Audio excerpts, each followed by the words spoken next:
आज हमने किसी भी केमिकल इंडस्ट्री में, किसी भी केमिकल प्रोसेस प्लांट पे आपने रिएक्टर को जो मैकेनिकली डिज़ाइन करना होता है, यानी रिएक्टर की आपने वेसल्स कौन सी लगानी है, उसकी वाल्स का मटेरियल कौन सा लगाना है, अगर उसमें कोई इम्पेलर लगा हुआ है या एजिटेटर लगा हुआ है तो उसको कैसे, उसका क्या मटेरियल होना चाहिए, उसमें स्पेसिंग आप क्या लगते हैं, बैफल स्पेसिंग क्या रखते हैं, उसका डिज़ाइन सीखेंगे। तो उसके लिए सबसे पहले आपने कोई भी आपके पास केमिकल रिएक्टर होता है जिस जो कि आपके पास किसी भी केमिकल इंडस्ट्री में, उसको हार्ट ऑफ केमिकल इंडस्ट्री कहा जाता है।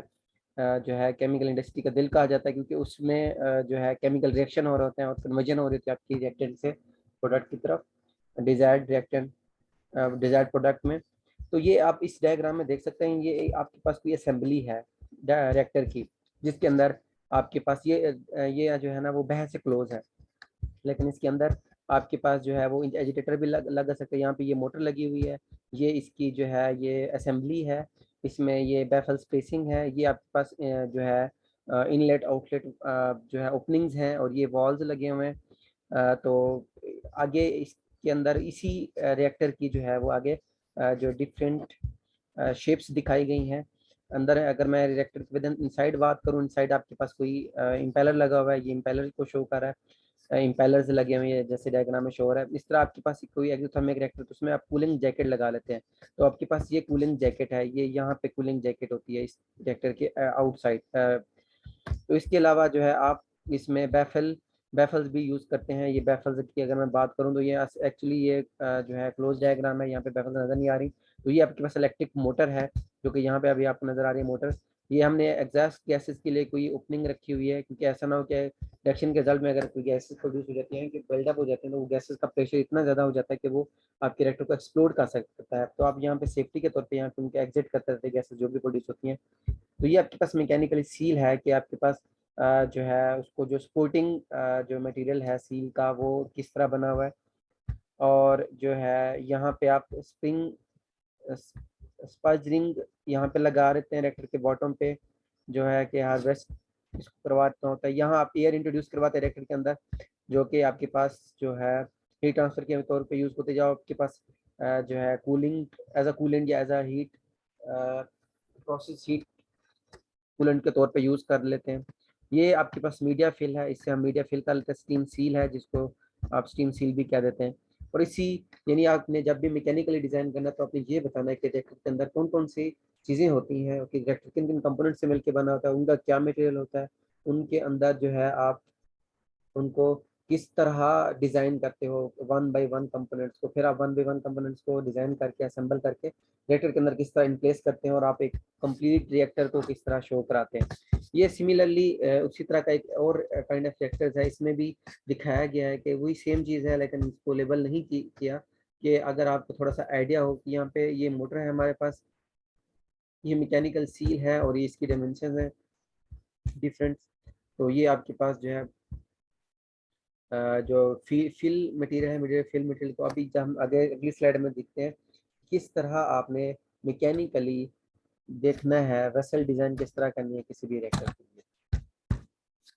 अगर मैं बात करूं तो ये आपके पास अपर हेड है रिएक्टर का, और ये प्रेशराइजर है जहाँ पे अगर प्रेशर वगैरह बिल्डअप हो जाए तो आपको ज़रा ठंडिफिकेशन होती रहे। और ये रिएक्टेंट कूलेंट इस तरह आपके पास फ्लो कर रहा होता है, ये रिएक्टर कूलेंट के तौर पर फ्लो कर रहा है। और ये आपके पास जो है एज जी स्टीम जो है हम यहाँ से स्टीम बाहर निकाल लेते हैं, और यहाँ से आप हीटिंग जो है वाटर यहाँ से इंट्रोड्यूस करवा लेते हैं। ये देखिए वाटर का फ्लो हो रहा है, वाटर यहाँ से कूलेंट एज अ कूलेंट गया, उसको जैसे ही एक्सोथर्मिक रिएक्शन हुआ, हीट जनरेट हुई, हीट जनरेट होने के बाद आपके पास वही वाटर स्टीम में कन्वर्ट हो जाएगा, उसको हीट मिलती है तो ये स्टीम के तौर पर आउट हो जाता है। यानी कूलेंट आया और वो आपके पास जो है एक्सोथर्मिक रिएक्शन की वजह से जो हीट प्रोड्यूस हुई थी उस स्टीम हमने बाहर निकाली थी।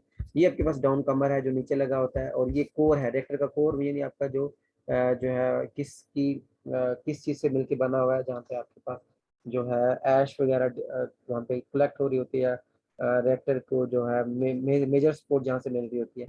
ये हम कंट्रोल रॉड यूज कर लेते हैं एज ड्राई कूलिंग कॉलून के तौर पे।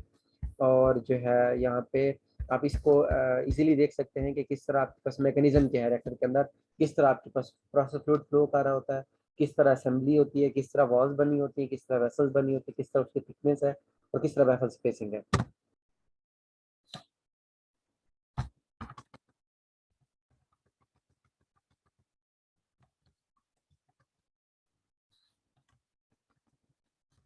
तो ये आप आगे हम अगली स्लाइड में जाते हैं कि हमने मटेरियल को क्या सिलेक्ट करना है।